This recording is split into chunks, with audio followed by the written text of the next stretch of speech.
Vacation to Vietnam starts from rupees 39,999 only with GT Holidays, South India's #1 travel brand. Taste Daily. Taste the Daily. இதை தான் அமைச்சர் பல்வேல் தியாகராஜன் என்ன சொல்கிறாரு அப்படின்னா, நம்ம வந்து ஆள் குறைப்பு நடத்துங்க வேணா சொல்லலை. இன்றைக்கி எத்தனை பேர் வந்து சம்பளம் வாங்காமல் இருக்கிறாங்க தெரியுமா கவர்மெண்ட்டில்? மருத்துவத்துறையில் குரூப் 4ல் டைப்பிஸ்ட்டாக வேலைக்கு போன ஒரு பையன் 10 மாதமும் சம்பளம் வரல. வேலைக்கு சேர்ந்து 10 மாதமாவது சம்பளம் வரல. ஏன் சார்? அவரும் எழுதி கேட்டிருக்காரு, நாங்கள் அங்கே வருவோங்க. நார்மலாக இருக்கக்கூடிய சம்பளம் இதில் வேறு எதுவுமே இல்லை, எந்த ரோலும் கிடையாது. இல்லை சம்பளம் இழுத்தடிச்சிருக்கிறாங்க. இந்த ஜீவோ கொடுங்க அந்த ஜீவோ கொடுங்க இழுத்தடிச்சிருக்கிறாங்க. சூசைட் பண்ணி செத்து போயிட்டார். முதலமைச்சரின் அந்த சிஎம் கான்டாக்ட் நம்பர் ஒன்று உண்டு. கூகுளில் சர்ச் பண்ணி பார்த்தீங்கன்னா வரும். டயல் பண்ணி பாருங்கள், எடப்பாடி பழனிசாமின்னு வரும். தமிழ்நாட்டில் எத்தனை கவர்மெண்ட் ஸ்கூலில் வாட்ச்மேன் இல்லை தெரியுமா? எத்தனை கவர்மெண்ட் ஸ்கூலில் பியூன் கிடையாது? எத்தனை கவர்மெண்ட் ஸ்கூலில் வந்து பார்த்தீங்கன்னா தூய்மை பணியாளர் கிடையாது? இதை ஃபில் பண்ண வேண்டிய பொறுப்பு யார் பொறுப்பு? அப்போனா அந்த பணியை எப்படி நிரப்புறாங்க? அந்த பணி செய்யலை. நீங்கள் எல்லா ஸ்கூலில் வந்து பார்த்தீங்கன்னா டாய்லெட் எவ்வளோ மோசமாக இருக்கிறது காரணம் என்ன? தூய்மை பணியாளர் இல்லை. ஸ்கூலில் வந்து பார்த்தீங்கன்னா மாணவர்கள் போதைப் பொருளை சாதாரணமாக உள்ளே கொண்டு போகிறாங்கன்னா வாட்ச்மேன் இல்லை. ஆதன் நேயர்களுக்கு அன்பு வணக்கம். இன்று நம்மோடு போட்டித் தேர்வு பயிற்சியாளர் திருமிகு நட்ராஜ் சுப்பிரமணியம் அவர்கள் உள்ளார். வணக்கம் சார். வணக்கம் சார். வணக்கம். திமுக ஆட்சிக்கு வந்த பிறகு ஒரே ஒரு குரூப் 1, ஒரே ஒரு குரூப் 2, ஒரே ஒரு குரூப் 4 3 எக்ஸாம் மட்டும் தான் கண்டக்ட் பண்ணியிருக்காங்க. இன்னமும் 1.5 வருஷம் தான் ஆட்சிக்கு இருக்குது. எத்தனை எக்ஸாமை கண்டக்ட் பண்ணி எத்தனை எக்ஸாமுக்கு ரிசல்ட் போட முடியும்? ஒரு போட்டித் தேர்வு மாணவர்கள் என்ன மைண்ட் செட்டில் சார் இருக்காங்க? இல்லை, கடைசி 3 வருடங்களாக சேர்மன் இல்லை அப்படிங்கிற ஒரு இதை வச்சே நம்ம வந்து இது பண்ணியாச்சு. இப்போ வந்து அடுத்த ஒரு 17 மாதங்களில் 18,000 போஸ்ட் ஃபில் பண்ண போகிறதா வந்து சொல்கிறாங்க. நல்ல விஷயம் தான், வரவேற்கத்தக்க விஷயம். அவங்க சொன்ன மாதிரி இப்போ ரீசெண்டாக நிறைய இன்டர்வியூலாம் வைக்கிறாங்க, எக்ஸாம்லாம் கால்ஃபர் பண்ணுறாங்க, அதெல்லாம் ஓகே தான். பட் இந்த 3 வருடம் செய்யாமல் இருந்தது போட்டித் தேர்வு மாணவர்களுக்கு மிகப்பெரிய ஒரு அநீதி.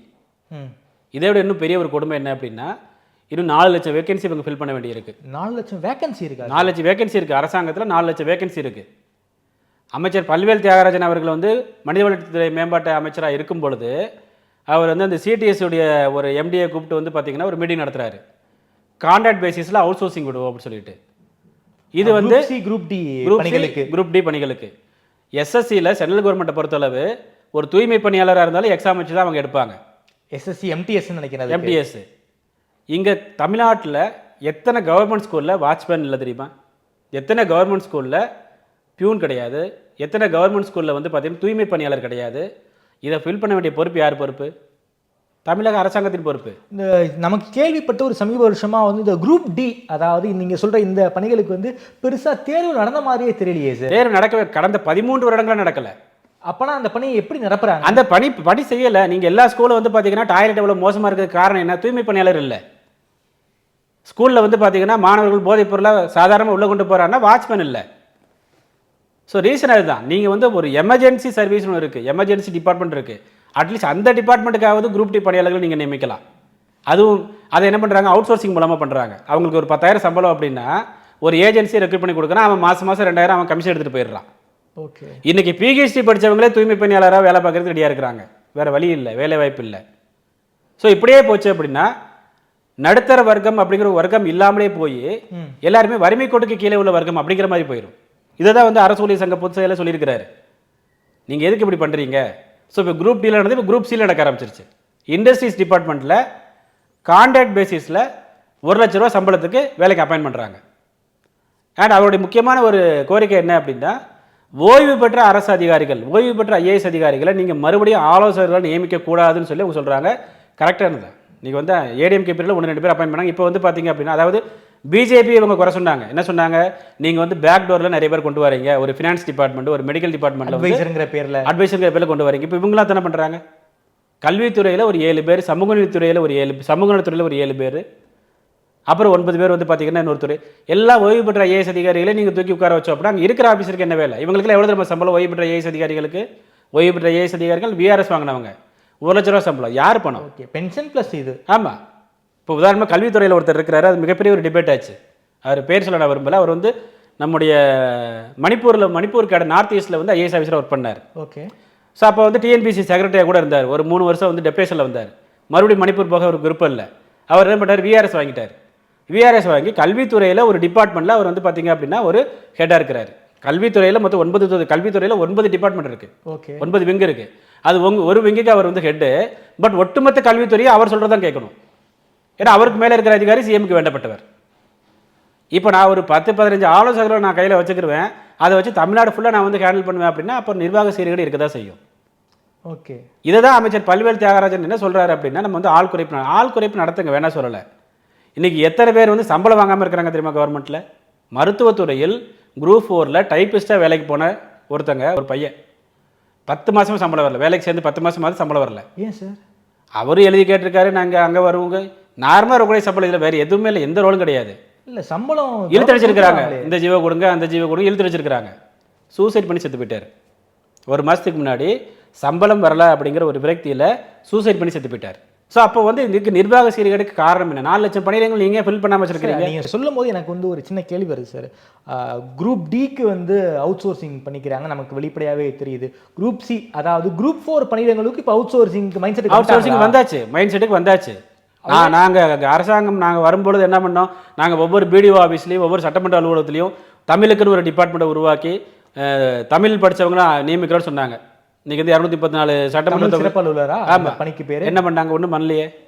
எத்தனை சட்டமன்ற தொகுதியில் வந்து பார்த்தீங்கன்னா பெர்மனெண்ட்டாக தமிழ் ஆர்வலர்னு சொல்லி ஒரு போஸ்ட்டை கிரியேட் பண்ணி நீங்கள் வேலை கொடுத்துருக்கிறீங்க? ஒன்றும் பண்ணல.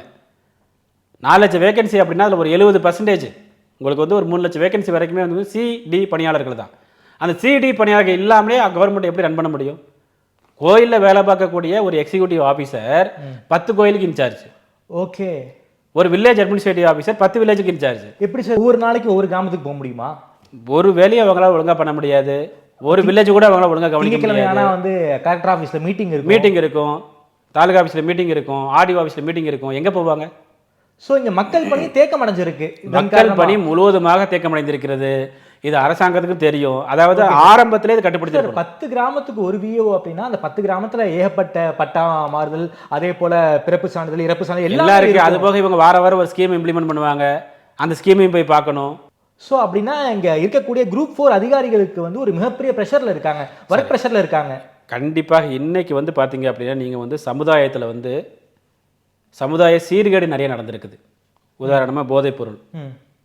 நீங்கள் இந்த ஸ்கூல்ஸில் திருப்பூரில் பஸ் ஸ்டாண்டில் ஒரு பையனை 50 பேர் சுற்றி அடிச்சிருக்கிறாங்க. இன்னைக்கு காலையில் நியூஸு. பள்ளிக்கூடங்கள் கெட்டு சீரழிஞ்சு போயிடுச்சு. ரீசன் என்ன அப்படின்னா டீச்சிங் ஸ்டாஃபை தவிர அங்கே யாருமே கிடையாது. ஒரு ஸ்கூல் என்ட்ரன்ஸில் ஒரு வாட்ச்மேன் நின்று அந்த பையன் ஒழுங்காக வரானா, என்ன பண்ணுறா, ஏது பண்ணுறா, வாட்ச்மேன் தானே பொறுப்பு. ஸ்கூலுக்குள்ளே நடக்கக்கூடிய இல்லீகல் ஆக்டிவிட்டிஸ் எல்லாத்துக்கும் பொறுப்பு யார்? வாட்ச்மேன். அவர் தான் வாட்ச் பண்ணணும். எத்தனை ஸ்கூலில் வாட்ச்மேன் இருக்காங்க? இன்னும் எத்தனை காலத்துக்கு தான் நம்ம இதே சொல்லிட்டு இருக்க போகிறோம்? உங்களுக்கு வந்து யுனைடெட் நேஷன்ஸ்லேருந்து வந்து பார்த்தீங்கன்னா ஃபண்டு வருது, வேர்ல்டு பேங்க்லேருந்து ஃபண்டு வருது ஸ்கூலில் வந்து டாய்லெட் கட்டி கொடுக்கறதுக்கு. எத்தனை ஸ்கூலில் டாய்லெட்லாம் இருக்குது? அது கண்காணிக்க வேண்டிய தூய்மை பணியாளர் இல்லை. ஓகே, நம்ம டீச்சர்ஸை மட்டும் குறை சொல்லி இங்கே பிரயோஜனம் கிடையாது. ஒட்டுமொத்த நிர்வாகமே இது ஒரு சிக்கல். ஒட்டுமொத்த நிர்வாகமே இந்த நிர்வாக சீர்கேடு, நிர்வாக சிக்கல் இருக்குது. அதற்கு முக்கியமான காரணம் 4 லட்சம் பணியிடங்கள் காலியாக இருக்கிறது.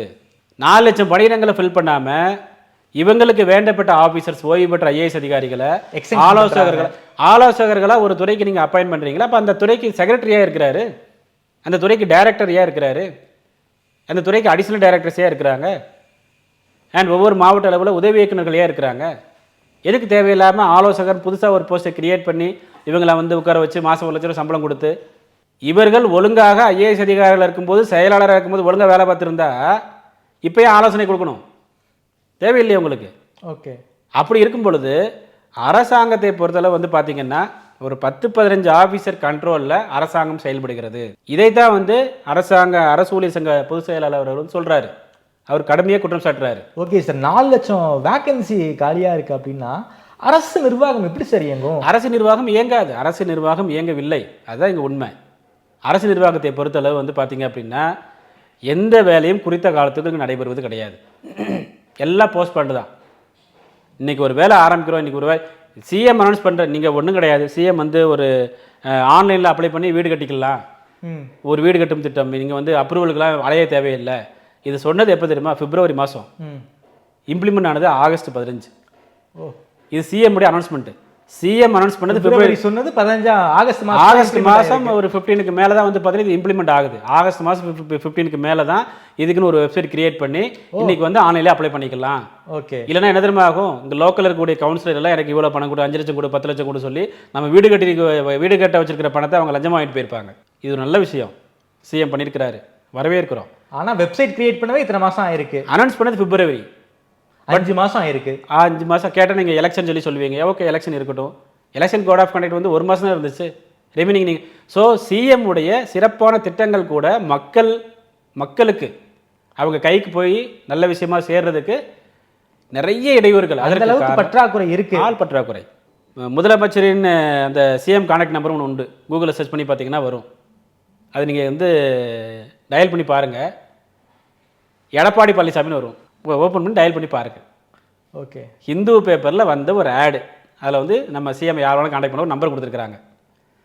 அதில் வந்து பார்த்தீங்க அப்படின்னா டயல் பண்ணோம்னா ட்ரூ காலரில் எடப்பாடி பழனிசாமி அவர் ஊர் பேர் முன்னாடி போட்டிருக்குன்னு நினைக்கிறேன். ஏதோ ஒரு எனக்கு பேர் மறந்து போச்சு. அப்படி இந்த அரசாங்கத்துக்கு சிஎம் பேர் எடப்பாடி பழனிசாமியா, மேலே முதல்ல ஸ்டாலின் அவர்களுடைய ஃபோட்டோ இருக்குது, கீழே ஒரு ஃபோன் நம்பர் இருக்குது. நீங்கள் கூகுளில் சர்ச் பண்ணி பார்த்தீங்க அப்படின்னா ஒரு நம்பர் இருக்கும், சிஎம் செல் ஒரு நம்பர் இருக்கும், அது 4-5 நம்பர் இருக்கும். ஓகே. ஒரு நம்பர் இப்படி, மற்ற 3 நம்பரும் ஒர்க்கே ஆகாது. அப்புறம் யாருக்கு மக்கள் கால் பண்ணுவாங்க? ஸோ அதனால் வந்து உங்களுக்கு வந்து பார்த்தீங்க அப்படின்னா சிஎம் செல் அப்படிங்கிறது ரொம்ப ஒரு முக்கியமான ஒரு செல், மோஸ்ட் இம்பார்ட்டன்ட் செல் இந்த கவர்மெண்ட் ஆஃப் தமிழ்நாடு. அந்த இடத்துலையே இந்த அளவுக்கு சிக்கல் இருக்குது. Okay sir. அப்படின்னா போட்டித் தேர்வுக்கு படிக்கக்கூடிய மாணவர்கள் ரொம்ப ஃப்ரெஷ். நீங்கள் சொல்கிற செய்திகள்லாம் ரொம்ப பிரமிப்பாக இருக்குது. இந்த அளவுக்கு பிரச்சனை இருக்கான்னு எனக்கே ஒரு ஆச்சரியமாக இருக்குது. நான் சவால் படிக்கக்கூடிய மாணவர்கள் என்ன சார் மைண்ட் செட்டில் இருக்காங்க? சார், மாணவர்களை பொறுத்தளவு எக்ஸாம் நம்ம பாஸ் பண்ணோமா, சரி ஓகே நல்லா படிச்சிருக்கோம், ஃபெயில் ஆகிட்டோமா, நம்ம நல்லா படிக்கலாம், அப்படி அவங்க அதுக்கு மேலே அவங்க திங்க் பண்ண மாட்டாங்க. ஓகே. உதாரணமே இப்போ குரூப் 4 எக்ஸாம் ரிசல்ட் அடுத்த மாதம் ரிலீஸ் பண்ணிட்டு இருக்காங்க. நான் இப்போ சவால் விடுறேன், அந்த ரிசல்ட் வந்தப்போ அந்த ஃபஸ்ட்டு ஒரு 8 டிஜிட் நம்பர் இருக்கும் நீங்கள் ரோல் நம்பர், அதில் ஃபஸ்ட்டு 4 டிஜிட் எடுத்து பாருங்கள்.